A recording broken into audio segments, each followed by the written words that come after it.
ഈ പ്രശ്നങ്ങളുടെ അടിയിൽ കിടക്കുന്ന എറണാകുളത്തെ സംബന്ധിച്ച് മാത്രമല്ല അതിൻ്റെ സൈഡിലുള്ള അല്ലെങ്കിൽ അതിൻ്റെ ഓപ്പോസിറ്റ് സൈഡിലുള്ള തെക്ക് ഭാഗത്തുള്ള സീറോ മലബാർ സഭയിലെ അതിരൂപതകളിലും അല്ലെങ്കിൽ രൂപതകളിലും അവർക്കും അതുപോലെ തന്നെ എറണാകുളത്തുള്ളവർക്കും പരസ്പരം സ്വീകരിക്കാൻ കഴിയാതെ വരുന്നതിൻ്റെ പ്രധാന കാരണം ഒരു അർത്ഥത്തിൽ പ്രാദേശികവാദം അങ്ങനെയുള്ളൊരു നെഗറ്റീവ് ഫോഴ്സ് ഇവിടെ സജീവമായിട്ട് നിലനിൽക്കുന്നത് കൊണ്ട് നല്ലൊരു കാര്യം തെക്ക് നിന്ന് വന്നാൽ ഇവിടെ നിന്ന് സ്വീകരിക്കില്ല, ഇവിടെ നിന്ന് നല്ലൊരു കാര്യം വന്നാൽ തെക്കും കാര്യമായിട്ട് സ്വീകരിക്കില്ല. ആരൊക്കെ രക്തസാക്ഷികളാകുന്നുവെന്ന് വരുത്താൻ പറ്റുമോ അവരെയൊക്കെ രക്തസാക്ഷികളാക്കി നിർത്തിയിട്ട് ആ രക്തസാക്ഷിത്വത്തിൻ്റെ വില അതിൻ്റെ പ്രയോജനം ഈ പറയുന്ന ഈ സഭയുടെ പൊതു തീരുമാനത്തെ എതിർക്കുന്നവർ എടുക്കുകയാണ് ചെയ്യുന്നത്. മേജർ ആർച്ച് ബിഷപ്പല്ല മാർപ്പാപ്പ വരെ പറഞ്ഞാലും നമ്മൾ അതിനെ എതിർക്കും,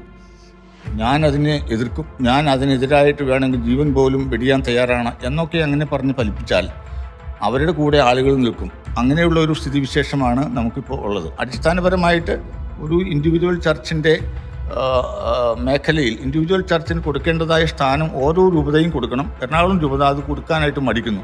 എറണാകുളം രൂപതയിലെ ഭൂരിപക്ഷത്തിന് മാത്രമേ വിലയുള്ളൂ, അതേസമയം സീറോ മലബാർ സഭയുടെ ഭൂരിപക്ഷത്തിന് വിലയില്ലേ. പ്രാദേശിക ചിന്ത ഉണ്ട്, അത് മുതലെടുത്ത് വളരാനായിട്ട് ചിലർക്ക് കഴിയുന്നു. ഒരുപക്ഷെ അവർക്ക് വളരാൻ വേറെ ഒരു വഴിയും ഇല്ല താനും. എറണാകുളം രൂപതയ്ക്ക് അല്ലെങ്കിൽ ഏതെങ്കിലും ഒരു രൂപതയ്ക്ക് ഭയങ്കരമായ തനിമയുണ്ട്. ആ തനിമയുടെ പേരിൽ മറ്റുള്ളത് അവഗണിക്കാം എന്ന് കരുതുന്ന സ്ഥിതിയിലേക്ക് ബോധവൽക്കരണം വ്യക്തമായിട്ടല്ലെങ്കിലും പരോക്ഷമായിട്ട് ഇവിടെ പോകുന്നുണ്ട്. നമുക്കൊരു ലിറ്റർജി ഉണ്ടാക്കാമെന്നോ നമുക്ക് തന്നെ ഒരു കുർബാന സൃഷ്ടിച്ചു കളയാമെന്നോ ഒക്കെ നമ്മൾ വിചാരിക്കുന്നത് ഒരു ശരിയല്ലാത്ത സ്വപ്നമായിരിക്കും. അച്ഛാ സ്വാഗതം. എറണാകുളം അങ്കമാലി അതിരൂപതയിൽ ഈ ഏകീകൃത കുർബാന വിഷയവുമായി ബന്ധപ്പെട്ട് ഫ്രാൻസിസ് മാർപ്പാപ്പയുടെ ഒരു ലെറ്റർ എറണാകുളം അതിരൂപത വിശ്വാസി സമൂഹത്തെ അഭിസംബോധന ചെയ്തുകൊണ്ട് ഒരു ലെറ്റർ വന്നിരുന്നു. അതോടൊപ്പം തന്നെ സിനഡിൻ്റെ ലെറ്റർ, മേജർ ആർച്ച് ബിഷപ്പിൻ്റെ ലെറ്റർ. പക്ഷേ എന്തൊക്കെ സർക്കുലറുകൾ വന്നാലും ഈ ഒരു ഏകീകൃത കുർബാന എന്തുകൊണ്ടാണ് എറണാകുളം അങ്കമാലി അതിരൂപതയിൽ അത് പൂർണ്ണ തോതിൽ ഒരു ഇംപ്ലിമെൻ്റ് ചെയ്യാൻ സാധിക്കാതെ പോകുന്നത്? ഏകീകൃത കുർബാനയുടെ ചരിത്രം കുറച്ചൊക്കെ അടുത്തും അകലത്തു നിന്നുകൊണ്ടും മനസ്സിലാക്കാനായിട്ട് എനിക്ക് കഴിഞ്ഞിട്ടുണ്ട്. പണ്ട് 1999 ഈ വിഷയം നടപ്പിലാകുമെന്നുള്ള വലിയ പ്രതീക്ഷ വന്നതാണ്. അന്ന് അതിൽ വർക്കി പിതാവിന് വലിയ താല്പര്യവും കമ്മിറ്റ്മെൻറ്റും ഉണ്ടായിരുന്നു. പക്ഷേ അത് ചില പ്രത്യേക കാരണങ്ങളാൽ നടപ്പിലാകാതെ പോയി. അതിനുശേഷം പിന്നീട് അതിനെക്കുറിച്ചുള്ള ഗൗരവമായ ഒരു നടപടി വന്നത് ഈ അടുത്ത വർഷങ്ങളിലാണല്ലോ. അപ്പോൾ എന്തുകൊണ്ടാണ് ഇതുപോലുള്ളതായ കാര്യങ്ങളും ഐക്യത്തിൻ്റെ രീതിയിൽ ഐക്യപൂർണമായിട്ട് നടപ്പിലാക്കാനായിട്ട് കഴിയാതെ വരുന്നത്, അല്ലെങ്കിൽ ഒറ്റക്കെട്ടായിട്ട് നിന്നിട്ട് ഇവയെ കൈകാര്യം ചെയ്യാനോ ഇത് സ്വീകരിക്കാനോ കഴിയാതെ പോകുന്നതിൻ്റെ കാരണങ്ങൾ പലതുണ്ടാവും. എങ്കിലും അടിസ്ഥാനപരമായിട്ട് എനിക്ക് തോന്നുന്നു ഇവിടെ ഈ കാര്യത്തിൽ ഭിന്നിച്ച് നിൽക്കുന്നത് എറണാകുളം അങ്കമാലി അതിരൂപതയാണ്. ഞാൻ ഉൾപ്പെടുന്ന എറണാകുളം അങ്കമാലി അതിരൂപത. ഈ അതിരൂപതയും അതുപോലെ നമ്മുടെ സീറോ മലബാർ സഭയുടെ തെക്കൻ അതിരൂപതകളും രൂപതകളും ഒക്കെയായിട്ട് ഒരു വൈകാരികമെന്നോ പ്രാദേശികമെന്നോ പറയാവുന്ന ഒരു അകൽച്ച ഉണ്ടായിട്ടുണ്ട് പല കാരണങ്ങളാൽ. കുറേയൊക്കെ അതിന് മതിയായ അല്ലെങ്കിൽ വസ്തുനിഷ്ഠമായ കാരണങ്ങൾ അതിൽ കണ്ടെന്ന് വരാം. എന്നാൽ അതിനേക്കാൾ കൂടുതൽ ഒരുപാട് തെറ്റിദ്ധാരണകൾ നിലവിലുണ്ട്. ആ തെറ്റിദ്ധാരണകൾ കൃത്യമായിട്ട് പരിഹരിക്കപ്പെട്ടിട്ടില്ലാത്ത ഒരു സാഹചര്യമുണ്ട്. എന്നെ സംബന്ധിച്ചിടത്തോളം അക്കാര്യത്തിൽ കുറച്ച് വ്യക്തിപരമായ അനുഭവമുണ്ട്. ഞാൻ സെമിനാരിയിൽ പഠിച്ചത് വടവാതൂർ സെമിനാരിയിലാണ്. വടവാതൂർ സെമിനാരി കഴിഞ്ഞ് ഞാൻ ആലുവ സെമിനാരിലും പഠിച്ചിട്ടുണ്ട്. ആലുവ സെമിനാരിലാണ് ഞാൻ MTH ചെയ്തത്.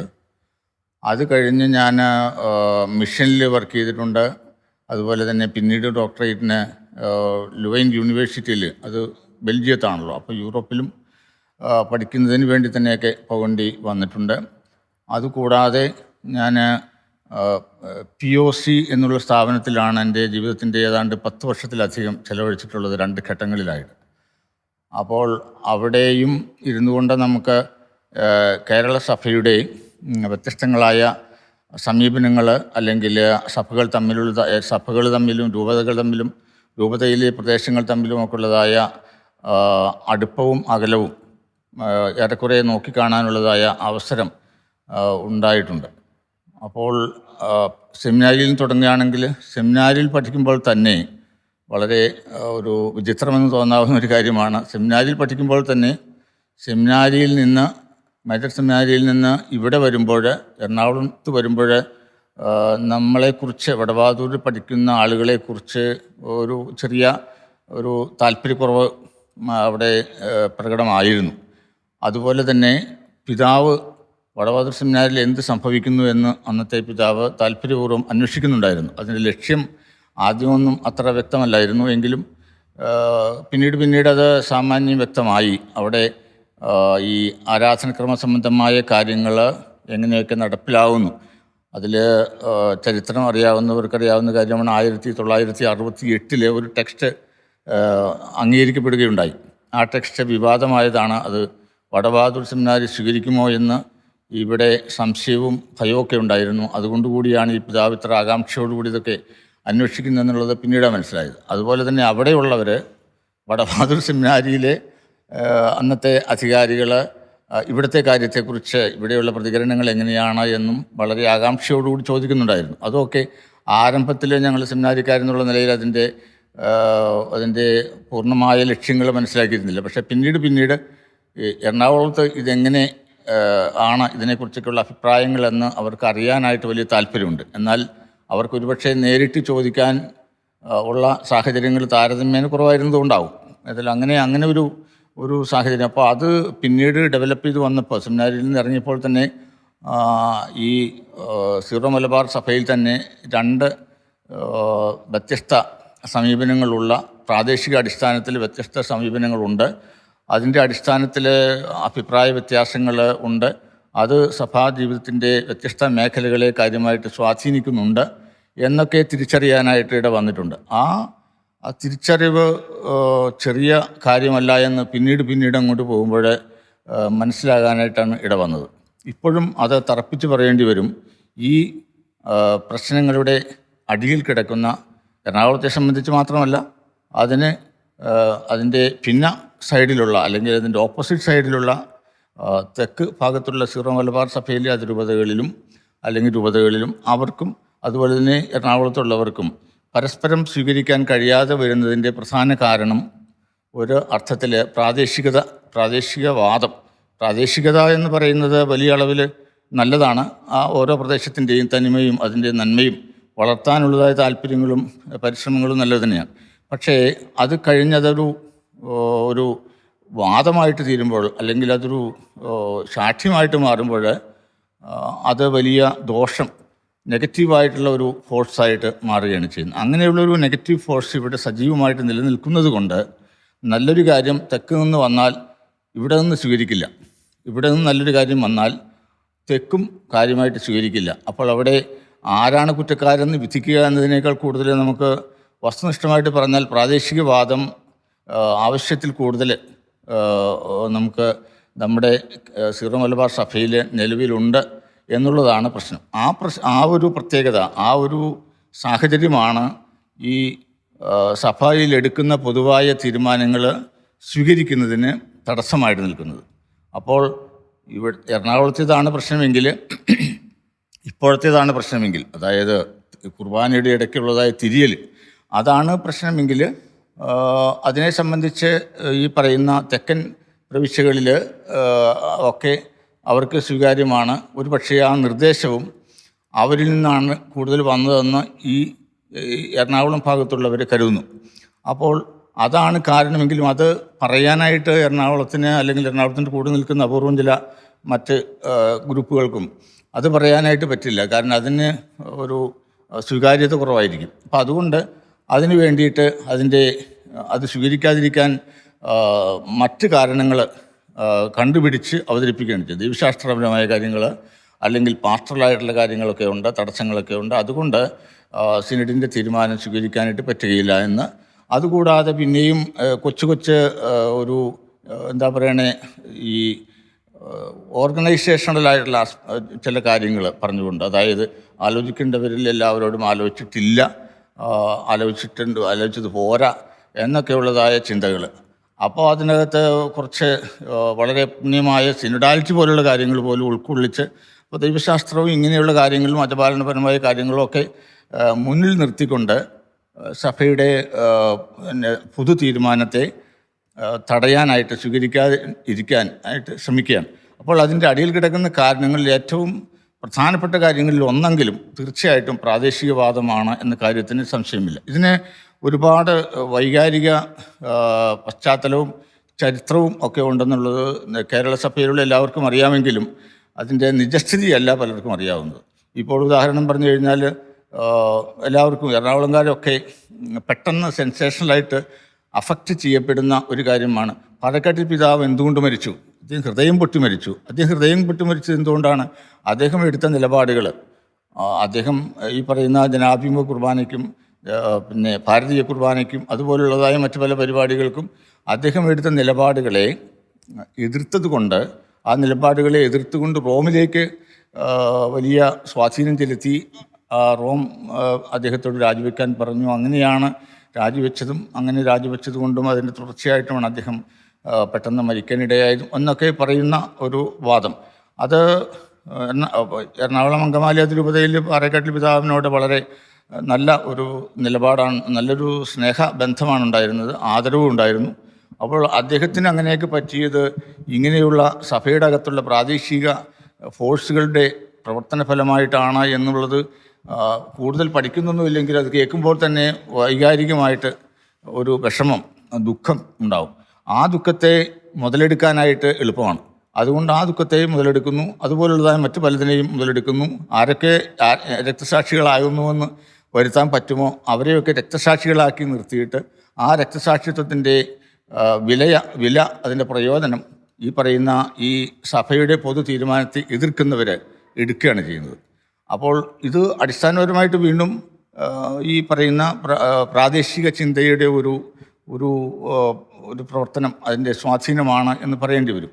അച്ഛൻ പറഞ്ഞു, ഒപ്പം ഈ പ്രാദേശികവാദം സ്വയം ഓരോ പ്രദേശങ്ങളിലും എത്ര വലിയ ചിന്തകളുണ്ടായിക്കോട്ടെ, അതാത് രൂപതകളുമായി ബന്ധപ്പെട്ട് അവരുടേതായിട്ടുള്ള ആവശ്യങ്ങളും ഒക്കെ ഉണ്ടായിക്കോട്ടെ, പക്ഷേ വത്തിക്കാനിൽ നിന്ന് അല്ലെങ്കിൽ ഫ്രാൻസിസ് മാർപ്പാപ്പ ഒരു കാര്യം ആവശ്യപ്പെടുമ്പോൾ, പ്രത്യേകിച്ച് സീറോ മലബാർ സിനഡ് ഒരു കാര്യം ആവശ്യപ്പെടുമ്പോൾ, അത് ഒരു ആരാധനാക്രമവുമായി ബന്ധപ്പെട്ട വിഷയങ്ങളിൽ അത് ആവശ്യപ്പെടുമ്പോൾ അത് സിനഡിനോടൊപ്പം നിന്നുകൊണ്ട്, സഭാ നേതൃത്വത്തോടൊപ്പം നിന്നുകൊണ്ട് തുടർന്നത് പ്രവർത്തിക്കുമ്പോൾ, അത് ശിരസാ വഹിക്കുമ്പോഴല്ലേ ഈ പൗരോഹിത്യത്തിനും ഒക്കെ ഒരു പൂർണ്ണത കൈവരുന്നത്? ഈ കാര്യത്തിൽ യാതൊരു അഭിപ്രായ വ്യത്യാസമില്ല. അതായത് സഭയോട് ഒത്തു നിൽക്കണം. സീറോ മലബാർ സഭയുടെ പ്രത്യേക സ്വഭാവം അതൊരു സൂയി ജൂരിസ് ചർച്ചാണ്. അതുകൊണ്ട് തന്നെ അതിൻ്റെ ലിറ്റർജിക്കലായിട്ടുള്ള കാര്യങ്ങൾ തീരുമാനിക്കേണ്ടത് സിനഡും മേജർ ആർച്ച് ബിഷപ്പിൻ്റെ നേതൃത്വത്തിലെ സിനഡ് തന്നെയാണ് തീരുമാനിക്കേണ്ടത്. അതിൻ്റെ കാര്യത്തിൽ ഏതെങ്കിലും കൂടുതൽ സപ്പോർട്ട് തരാനായിട്ട് ഓറിയൻ്റൽ കോൺഗ്രിഗേഷനോ അല്ലെങ്കിൽ മാർപ്പാപ്പയോ ഇടപെട്ടെങ്കിൽ അത് വളരെ നല്ല കാര്യം. അപ്പോൾ അതൊരു അഡീഷണൽ കാരണമാണ് സ്വീകരിക്കാനായിട്ട്. പക്ഷേ നമ്മളുടെ ഈ അസുഖം അവിടെ കിടക്കണം, പ്രാദേശികവാദം ഇത് പലപ്പോഴും വേണ്ടത്ര പരിഗണിക്കപ്പെടാതെ പോകുന്ന ഒരു ഇഷ്യൂ ആണത്. അതുകൊണ്ടാണ് ഞാൻ എടുത്തു പറയുന്നത്. ഈ പ്രശ്നം അവിടെ കിടക്കുന്നത് കൊണ്ട്, പിന്നെ ഈ പ്രശ്നം അവിടെ കിടക്കുമ്പോൾ അപൂർവം ചിലരെങ്കിലും ഈ പ്രശ്നം മുതലെടുത്ത് സ്വയം വളരാനായിട്ട് ശ്രമിക്കുന്നില്ലേ? കാരണം ഇവിടെ വളരണമെങ്കിൽ ഈ പ്രാദേശികവാദത്തിൻ്റെ കൂടെ നിന്ന് ആ പ്രാദേശികവാദത്തെ പൊലിപ്പിച്ച് ഞാൻ അതിൻ്റെ വക്താവാണ്, ഞാൻ അതിന് വേണ്ടിയിട്ട് നിലകൊള്ളും, ഞാൻ അതിൻ്റെ രക്തസാക്ഷിയാകുമെന്നൊക്കെ പറഞ്ഞുകൊണ്ട് നിൽക്കുമ്പോൾ ഈ രൂപതയിൽ അവർക്ക് വല്ലാത്ത ഒരു സപ്പോർട്ട് കിട്ടുന്നുണ്ട്. അങ്ങനെ നിൽക്കുന്ന എല്ലാവരും മോശക്കാരാണെന്ന് പറയാൻ പറ്റില്ല. അപൂർവം ചിലരൊക്കെ വളരെ നല്ല മനുഷ്യരുണ്ട്.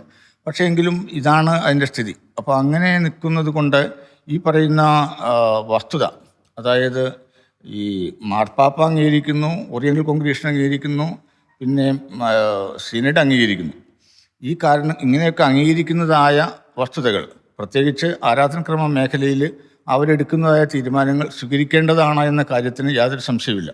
എക്ലീസിയോളജിക്കലായിട്ട്, സഭാവിജ്ഞാനീയപരമായിട്ട്, അതുപോലെ തന്നെ ലിറ്റർജിക്കലായിട്ട്, റീത്ത് സംബന്ധമായിട്ട് സഭാബന്ധങ്ങൾ സംബന്ധമായിട്ടുള്ള മേഖലകളിലുള്ള എല്ലാ ആസ്പെക്ട്സും പരിഗണിച്ചാൽ തീർച്ചയായിട്ടും ഇത് നമ്മൾ അംഗീകരിച്ചേ മതിയാവും. പക്ഷേ അതുപോലും അംഗീകരിക്കാതിരിക്കുവാനായിട്ട് എറണാകുളം രൂപതയിൽ തടയിടാൻ ആഗ്രഹിക്കുന്നവരുണ്ടാകുന്നു.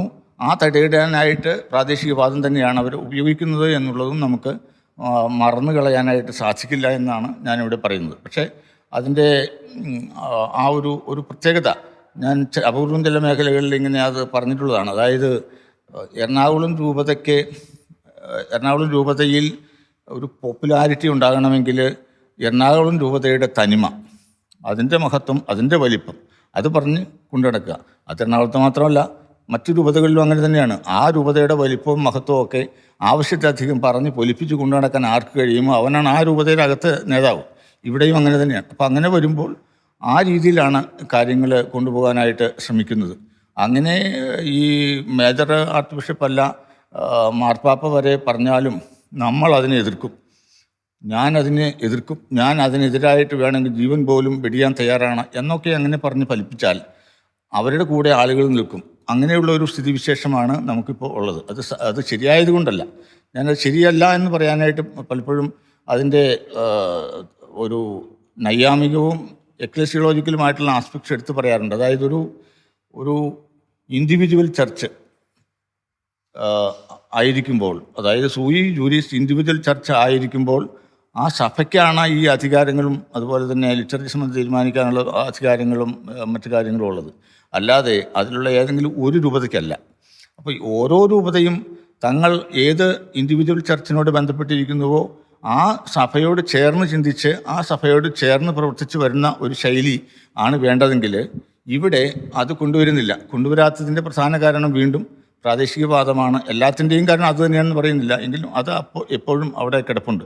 അതാണ് ആളുകൾക്ക് ഈ വൈകാരികമായിട്ട് ഈ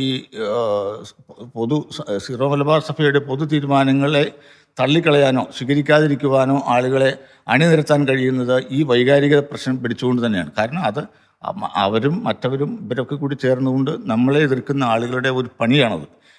അപ്പോൾ ആ പണിയാണെന്ന് പറഞ്ഞിട്ട് അത് ഇവിടെയല്ലല്ലോ, അതിന് റോമിൽ എങ്ങനെയുണ്ടായെന്ന് ചോദിച്ചു കഴിഞ്ഞാൽ റോമിലും അങ്ങനെ തന്നെയാണ്. റോമിൽ സ്വാധീനം ചെലുത്തിയിരിക്കുന്നു, ഭയങ്കരമായ സ്വാധീനം ചെലുത്തി ആണ് ഇങ്ങനെയൊക്കെ ഉണ്ടായത്.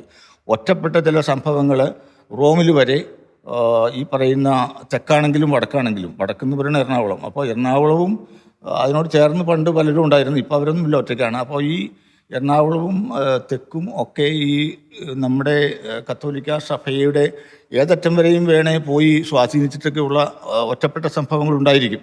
ആ സംഭവങ്ങളൊന്നും ഇല്ലെന്ന് പറയാനായിട്ട് എനിക്ക് പറ്റില്ല. പക്ഷേ അതൊക്കെ നമ്മൾ പൊക്കിപ്പിടിച്ച് അത് മുതലെടുത്ത് വലുതാകാനായിട്ട് ശ്രമിക്കുന്നതിലുള്ളതായ സ്വാർത്ഥത തിരിച്ചറിയാനായിട്ട് എറണാകുളംകാർക്ക് സാധിക്കുന്നില്ല. എൻ്റെ ആവശ്യം അവർക്കില്ല. കാരണം അതൊരു മഹാഭൂരിപക്ഷത്തിൻ്റെ ഒരു പ്രശ്നമാണ്. കാരണം അവരെല്ലാവരും തന്നെ എറണാകുളത്തിൻ്റെ തനിമ എന്ന് പറഞ്ഞു കഴിഞ്ഞാൽ എല്ലാവരും തന്നെ ഒറ്റക്കെട്ടായിട്ട് നിൽക്കും. അത് വസ്തുനിഷ്ഠമായിട്ട് പഠിച്ച് അതിലെ ശരിയെന്ത് തെറ്റെന്തെന്ന് വ്യവച്ഛേദിച്ച് പറഞ്ഞിട്ട് ശരിയോടുകൂടെ മാത്രം നിൽക്കുമെന്ന് പറയുന്ന ആളുകളുടെ എണ്ണം വളരെ കുറവാണ്. അതുകൊണ്ട് അവർക്ക് ഒരു എന്താ പറയുന്നത്, സ്വാധീനം നിർണായകമായിട്ട് ചെലുത്താനോ സത്യമാണെങ്കിൽ പോലും അത് വിജയിപ്പിക്കാനോ എളുപ്പമല്ല. അപ്പോൾ ഇതാണ് അതിൻ്റെ കാര്യം. അപ്പോൾ മാർപ്പാപ്പയാണ് സീറോ മലബാർ അല്ല, ഓറിയന്റൽ കോൺഗ്രിഗേഷനാണ്, പിന്നെ ഈ പറയുന്ന പോലെ ഇൻഡിവിജ്വൽ ചർച്ചാണ്, സൂയി ജൂരിസ് ചർച്ചാണ് എന്നൊക്കെ പറഞ്ഞാൽ ഇവിടെ അത് വിലപ്പോവില്ല. പക്ഷേ അടിസ്ഥാനപരമായിട്ട് ഒരു ഇൻഡിവിജ്വൽ ചർച്ചിൻ്റെ മേഖലയിൽ ഇൻഡിവിജ്വൽ ചർച്ചിന് കൊടുക്കേണ്ടതായ സ്ഥാനം ഓരോ രൂപതയും കൊടുക്കണം. എറണാകുളം രൂപത അത് കൊടുക്കാനായിട്ട് മടിക്കുന്നു എന്നുള്ളതൊരു വസ്തുത. അതിൻ്റെ കാരണം എൻ്റെ വീക്ഷണത്തിൽ പ്രധാനമായിട്ടും അത് ഈ പറയുന്ന അമിതമായ പ്രാദേശിക ചിന്തയാണ്. കാരണം ഇപ്പോൾ തന്നെ സാമാന്യം വ്യക്തമാണല്ലോ. അതായത് 34-1 നിൽക്കുന്നത്. എന്തുകൊണ്ടാണ്? കൃത്യം എറണാകുളത്തിൻ്റെ സ്വഭാവത്തിൻ്റെ ഓപ്പോസിറ്റാണത്. എറണാകുളത്തിൻ്റെ സ്വഭാവം എന്ന് പറയുന്നത് സീറോ മലബാർ സഭയുടെ പൊതു താല്പര്യങ്ങൾക്ക് അനുകൂലമായിട്ടുള്ളത് 5%, 10% ആണെങ്കിൽ 90% എല്ലാവരും ആക്റ്റീവാണെന്നല്ല പറയുന്നത്, ആക്റ്റീവായിട്ടുള്ളവർ വളരെ കുറച്ച് പേരെ കാണുള്ളൂ. എങ്കിലും മൊത്തത്തിലെ പ്രത്യക്ഷത്തിൽ ഇവരൊക്കെ ഈ പറയുന്ന സഭയുടെ ഔദ്യോഗിക തീരുമാനത്തിന് എതിരാണ്. അപ്പോൾ പക്ഷേ 10% ഒറ്റപ്പെട്ട് നിൽക്കുന്നു, കൂടി വന്നു കഴിഞ്ഞാൽ അത്രയേ ഉള്ളൂ. മറിച്ചും കാണണമല്ലോ. കാരണം സീറോ മലബാർ സഭ എന്ന് പറയുന്ന 35 രൂപതകളുടെ കൂട്ടായ്മയാണെങ്കിൽ അതിൽ 34 രൂപത അതിലൊരു സ്വല്പം അതിശയോക്തി ഉണ്ടെന്ന് വിചാരിച്ചോളൂ. കാരണം ഞങ്ങളൊക്കെ യാഥാർത്ഥ്യം അറിയുന്ന ആളുകളാണ്. തൃശ്ശൂർ എന്തോരമുണ്ട്, ഇരിഞ്ഞാലക്കുട എന്തോരമുണ്ട്, പാലക്കാട് എന്തോരമുണ്ടെന്നൊക്കെ നമുക്ക് അല്പാൽപ വ്യത്യാസങ്ങളൊക്കെ അറിയാൻ സാധിക്കും. അതൊക്കെ വളരെ മാറ്റിവെച്ചാലും മഹാഭൂരിപക്ഷം സീറോ മലബാറുകാർ ഈ പറയുന്ന സിനഡിൻ്റെ തീരുമാനങ്ങളോട് കൂടെയാണ് നിൽക്കുന്നത്. ആ കാര്യത്തിൽ സംശയമില്ല. അപ്പോൾ ഭൂരിപക്ഷ പ്രശ്നമാണെങ്കിൽ എന്തുകൊണ്ട് ആ ഭൂരിപക്ഷ പ്രശ്നം പരിഗണിക്കുന്നില്ല? എറണാകുളം രൂപതയിലെ ഭൂരിപക്ഷത്തിന് മാത്രമേ വിലയുള്ളൂ, അതേസമയം സീറോ മലബാർ സഭയുടെ ഭൂരിപക്ഷത്തിന് വിലയില്ലേ? അപ്പോൾ അങ്ങനെയൊക്കെയുള്ള ചില പ്രായോഗിക ബുദ്ധിമുട്ടുകൾ അവിടെ ഉണ്ട്. എന്തൊക്കെയായാലും ഈ വീണ്ടും വീണ്ടും പറയേണ്ടി വരും, പ്രാദേശിക ചിന്ത ഉണ്ട്. അത് മുതലെടുത്ത് വളരാനായിട്ട് ചിലർക്ക് കഴിയുന്നു. ഒരുപക്ഷെ അവർക്ക് വളരാൻ വേറെ ഒരു വഴിയും ഇല്ല താനും. അച്ഛൻ ഈ പ്രാദേശികവാദത്തിൻ്റെ കാര്യം കൃത്യമായിട്ട് തന്നെ അത് അവതരിപ്പിച്ചു. പക്ഷേ ഒരു സഭയുടെ ഒരു വളർച്ച മുന്നിൽ കാണുമ്പോൾ ഞങ്ങൾ എറണാകുളംകാരാണ്, ഞങ്ങൾ ചങ്ങനാശ്ശേരിക്കാരാണ്, അല്ലെങ്കിൽ ഞങ്ങൾ തൃശ്ശൂരുകാരാണ് എന്ന് പറയുന്നതിനേക്കാളൊക്കെ ഉപരിയായിട്ട് ഞങ്ങൾ സീറോ മലബാർ വിശ്വാസികളാണ്, അതിനേക്കാൾ ഉപരി കത്തോലിക്ക സഭ, ആ ഒരു വികാരത്തിലേക്ക് നമുക്ക് എങ്ങനെ ഒരു സഭയിലെ ഒരു പൊതുവികാരത്തെ നമുക്ക് വഴിമാറ്റിയെടുക്കാൻ സാധിക്കും? സഭയിലെ ഞാൻ ഉദ്ദേശിച്ചത് ഈ പല രൂപതകളിലെയും അച്ഛൻ പറഞ്ഞതുപോലെ ഈ പ്രാദേശിക വികാരത്തെ കത്തോലിക്ക സഭ അല്ലെങ്കിൽ സീറോ മലബാർ സഭ എന്ന പൊതുവികാരത്തിലേക്ക് എങ്ങനെ നമുക്ക് വഴിതിരിച്ചു വിടാൻ സാധിക്കും?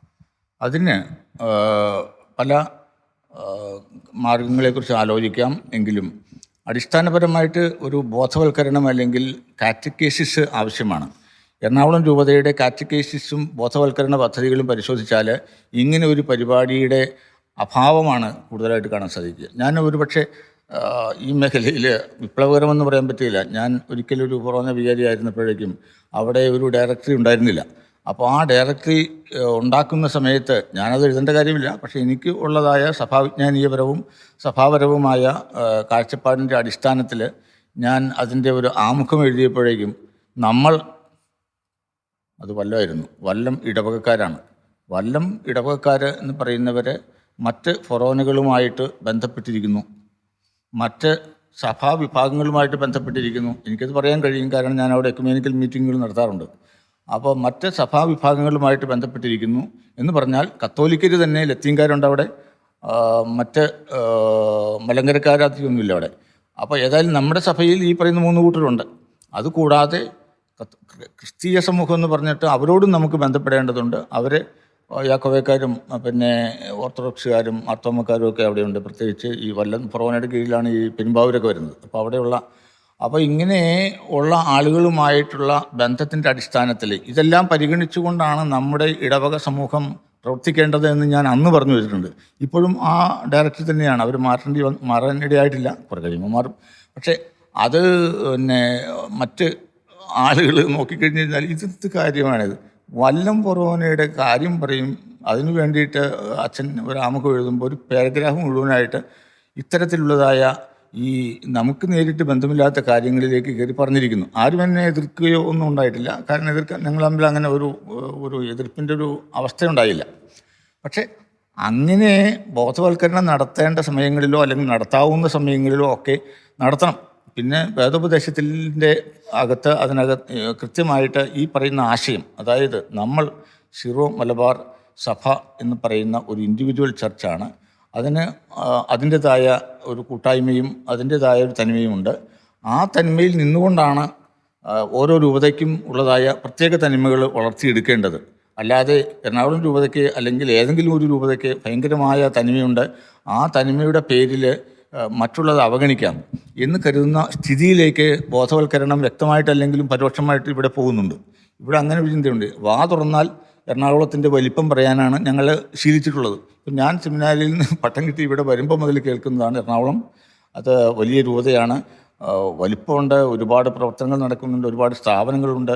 ഭൂമിശാസ്ത്രപരമായിട്ട് അതിൻ്റെ സ്ഥാനമെന്ന് പറഞ്ഞു കഴിഞ്ഞാൽ ആർക്കും ഇമാജിൻ ചെയ്യാൻ പറ്റുകയില്ല. കപ്പൽശാല, പിന്നെ വ്യവസായ ഫാക്ടറികൾ തുടങ്ങി ഈ പറയുന്ന കാര്യങ്ങളൊക്കെ ശരിയാണ് കേട്ടോ. പക്ഷെ അതൊന്നും ഒരു കത്തോലിക്ക വിശ്വാസത്തെ സംബന്ധിച്ചിടത്തോളം വളരെ പരിഗണനീയമായ കാര്യങ്ങളല്ല. ഇവിടെ ഫാക്ടറി എന്തോരമുണ്ട്, കപ്പൽശാലയുണ്ടോ, റെയിൽവേ സ്റ്റേഷൻ ഉണ്ടോ എന്നുള്ളതൊക്കെ വളരെ പ്രധാനപ്പെട്ടതാണ് യാത്രാ സൗകര്യത്തിന്. പക്ഷേ അതൊന്നും സഭയ്ക്ക് വലിപ്പം നിർണ്ണയിക്കുന്ന കാര്യങ്ങളല്ല. അഥവാ വലിപ്പം നിർണ്ണയിച്ചാൽ തന്നെയും അതിൻ്റെ പേരിൽ കമ്പയർ ചെയ്ത് ഇത് മാത്രമല്ല സഭയുടെ മറ്റു ചില കാര്യങ്ങളൊക്കെ എടുത്ത് പറയുമായിരിക്കും. അതായത് സഭാത്മകമായ കാര്യങ്ങൾ ഉൾപ്പെടെ എടുത്ത് പറയുമായിരിക്കും. അപ്പോൾ ഇതൊക്കെ എന്തോരം ഉണ്ടെങ്കിലും എല്ലാ സഭകളും എല്ലാ രൂപതകളും തമ്മിൽ ഒരു സമാനതയും ആ സമാനതയുടെ ക്ലൈമാക്സ് ആയിട്ട് ഇൻഡിവിജ്വൽ ചർച്ചിൻ്റെ കൂട്ടായ്മയും ഉണ്ട്. അത് കാണണം, അതാണ് നമ്മൾ ചെയ്യേണ്ടത് എന്നും അതിൽ നിന്ന് നമ്മൾ കത്തോലിക്ക സഭയുടെ കൂട്ടായ്മയിലേക്ക് വളരണമെന്നും ഒക്കെ പറഞ്ഞു കൊടുക്കുന്ന ഒരു മതബോധന ശൈലി വാസ്തവത്തിൽ നമ്മൾ രൂപപ്പെടുത്തേണ്ടിയിരിക്കുന്നു. അങ്ങനെ രൂപപ്പെടുത്തി വരുമ്പോഴാണ് ഇവിടെ ഈ ഇൻഡിവിജ്വൽ ചർച്ചിൻ്റെ ഒരു തിരിയൽ പ്രശ്നം ഉണ്ടാകുമ്പോഴേക്കും ആ തിരിയൽ പ്രശ്നത്തെ നമ്മൾ ഏത് പശ്ചാത്തലത്തിലാണ് കാണേണ്ടത്. ഇത് സീറോ മലബാർ സഭ എടുക്കുന്ന തീരുമാനമാണ്. ഇദ്ദേഹം ചോദിച്ച ചോദ്യമാണല്ലോ. സീറോ മലബാർ സഭ പൊതുവായിട്ട് എടുക്കുന്ന തീരുമാനമാണ്. അപ്പോൾ നമ്മളത് സ്വീകരിക്കണം. കാരണം നമ്മുടെ രൂപതയും സീറോ മലബാർ സഭയും തമ്മിൽ ഭിന്നതയോ അകൽച്ചയോ ഇല്ല. അത് ഇതിൻ്റെ സീറോ മലബാർ സഭയുടെ അവിഭാജ്യ ഘടകമാകുന്നത് കൊണ്ട് നമുക്കൊരു ലിറ്റർജി ഉണ്ടാക്കാമെന്നോ നമുക്ക് തന്നെ ഒരു കുർബാന സൃഷ്ടിച്ചു കളയാമെന്നോ ഒക്കെ നമ്മൾ വിചാരിക്കുന്നത് ഒരു ശരിയല്ലാത്ത സ്വപ്നമായിരിക്കും. ഒരു പക്ഷേ അഭിമാനത്തിൻ്റെ ബോധം ഉണ്ടാവും, പക്ഷേ ശരിയല്ലാത്ത ചിന്തയാണ്. അപ്പം നമുക്ക് ഒരു രൂപത എന്നുള്ള നിലയിൽ ചെയ്യാവുന്ന കാര്യങ്ങൾ എന്തൊക്കെയാണ് എന്നതിനെക്കുറിച്ചും അതേസമയം നമുക്ക് നമ്മുടെ വ്യക്തിസഭയുമായിട്ട് സൂയി ജൂരിസ് ഇൻഡിവിജ്വൽ ചർച്ച് സീറോ മലബാർ സഭ അതിനോട് ബന്ധപ്പെട്ട് തന്നെ നമുക്ക് എങ്ങനെ വളരാൻ കഴിയുമെന്നൊക്കെ ഉള്ളതായ ആ ചിന്തകൾ നമ്മുടെ ഈ എറണാകുളം രൂപതയിൽ കുറച്ചുകൂടി വരേണ്ടിയിരിക്കുന്നു. അതുണ്ടായിരുന്നെങ്കിൽ ഇത് സ്വീകരിക്കാൻ കുറച്ച് എളുപ്പമായേനെ. തന്നെയല്ല, അത് ബോധപൂർവം കൊടുത്താൽ മാത്രമേ ഇവിടെ ഉണ്ടാവുകയുള്ളൂ. ഇപ്പോൾ അതിൻ്റെ പ്രായോഗിക ബുദ്ധിമുട്ടെന്ന് പറയുന്നത്, ഇപ്പോൾ വേദോപദേശം തുടങ്ങാം, നമുക്ക് ഇത്തരം കാര്യങ്ങളിൽ ഒരു മതബോധനം കൊടുത്തു കളയാമെന്ന് വെച്ചിട്ട് ഇവിടെയുള്ള മതബോധനത്തിൻ്റെ ഉത്തരവാദിത്തപ്പെട്ട ആളുകളെയൊക്കെ ഏൽപ്പിച്ചാൽ അവരിത് വളച്ച് അവരുടേതായ രീതിയിലേക്ക് കൊണ്ടുവന്നിട്ട് പ്രാദേശികവാദം കുറച്ചുകൂടി ശക്തിപ്പെടുത്തും. കാരണം മതബോധനം വളരെ വളരെ പ്രധാനപ്പെട്ടതാണ്. മതത്തിൻ്റെ തത്വങ്ങൾ പഠിച്ചേ പറ്റുള്ളൂ. അങ്ങനെയുള്ളതാണ് അവർ പറയുള്ളൂ. അല്ലാതെ ഈ നമ്മൾ ഉൾക്കൊള്ളുന്ന നമ്മുടെ അതിരൂപതയാകുന്ന സമൂഹത്തിന് സീറോ മലബാർ സഭ എന്ന് പറയുന്ന കുറച്ചുകൂടി വലിയ ആ കൂട്ടായ്മ, സഭ അംഗീകരിക്കുന്ന ആ കൂട്ടായ്മയുടെ ബന്ധമുണ്ട്. ആ കൂട്ടായ്മ പറയുന്നത് നമ്മൾ പറയുന്നത് ശരിയാണെങ്കിൽ അവരും ഒക്കെ നമ്മൾ കൂടി പറയുന്നതിൻ്റെ വെളിച്ചത്തിലാണ് ഈ കൂട്ടായ്മയുടെ തീരുമാനങ്ങൾ ഉണ്ടാകുന്നത്. അപ്പോൾ അങ്ങനെ ഒരു ശരിയായ ഓറിയൻറ്റേഷനുള്ളതായ പ്രോപ്പർ ഓറിയൻറ്റേഷനോട് കൂടിയതായ കാറ്റഗറ്റിക്സ് നൽകാനുള്ളതായ സംവിധാനം ഇവിടെ കൂടിയേ കഴിയും. ഇവിടെ കാറ്റഗറ്റിക്കൽ സംവിധാനം ഇവിടെ ഉള്ളത് വളരെ ശക്തമാണ്. പക്ഷേ ആ ശക്തമാണ് എന്ന് വിചാരിച്ചുകൊണ്ട് ഇവിടെ ആ മതബോധന മേഖലയിൽ ആവശ്യമായ എല്ലാ ഘടകങ്ങളും വേണ്ടത്ര പരിപോഷിപ്പിക്കപ്പെടുന്നുണ്ടോ എന്നുള്ള കാര്യം പരിശോധിച്ച് ഉറപ്പുവരുത്തേണ്ടതായ ഒരു കാര്യം. അതുണ്ടെങ്കിൽ ഇങ്ങനെ വരില്ല. കാരണം ഈ അൽമായരൊക്കെ ഇത്രയും പറയുന്നില്ലേ, ഒറ്റക്കെട്ടായി ഞങ്ങൾ നിൽക്കുകയാണ്. എന്തിനു വേണ്ടിയാണ്? നമ്മളത് ആവർത്തിക്കാൻ ആഗ്രഹിക്കുന്നില്ല. എന്തിനു വേണ്ടിയാണ്?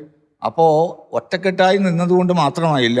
നമ്മൾ ഒറ്റക്കെട്ടായി നിൽക്കുന്നത് ഈ പറയുന്ന രൂപത എന്നുള്ള നിലയ്ക്കും ഇൻഡിവിജ്വൽ ചർച്ച് എന്നുള്ള നിലയ്ക്കും കത്തോലിക്ക സഭ എന്നുള്ള നിലയ്ക്കുമൊക്കെയാണ്. അപ്പോൾ അതിൻ്റെ എല്ലാ പടികളോടും ആവശ്യമായ നീതി പുലർത്താനായിട്ട് സാധിക്കുന്ന ഒരു കാഴ്ചപ്പാടും സമീപനവും നമ്മുടെ വേദോപദേശത്തിൻ്റെ അടിസ്ഥാനത്തിൽ അല്ലെങ്കിൽ മതബോധനത്തിൻ്റെ അടിസ്ഥാനത്തിൽ ഉണ്ടാകണം. അതിനു വേണ്ടിയിട്ട് നമ്മൾ ശ്രമിക്കണം എന്നുള്ളതാണ് ഒരു നിർദ്ദേശം.